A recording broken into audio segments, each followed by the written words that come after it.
Sir. नमस्कार, मी रवींद्र तुळशीराम तोत्रे, आदर्श गाव कुरुंडीमध्ये येथे राहणारा.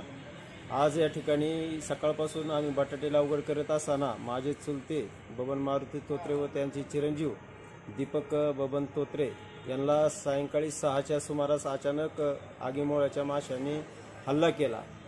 त्यांच्याबरोबर अजून माझा मुलगा सुदर्शन तोत्रे, त्याचबरोबर पुतण्या धनेश तोत्रे आणि आमचे मित्र विशाल बाळश्राम तोत्रे असे 3 जण होते. ते थोडक्यात बचावले, परंतु आमचे चुलते आणि पुतण्याला एवढ्या मधमाशांच्या म्हणजे आगीमोळ्याच्या माशा चावल्यात का विचारतच नाही. शरीराला केस कमी, परंतु माशा चावल्या. शेजारी एक धरण होतं, त्या धरणात घाण पाणी होतं. त्या घाण पाण्यात अक्षरशः आमचा पुतण्या पिशवी गुंडाळून त्याच्यामध्ये जवळजवळ अर्धा तास डुबून राहिला.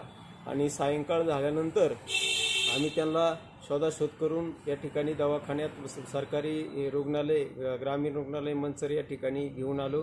सोबत सोमनाथ तोत्रे, अंकुश तोत्रे, त्याचप्रमाणे यश तोत्रे, त्यांचे दुसरे बंधू सत्यवान तोत्रे हे सगळे सोबत होते. अतिशय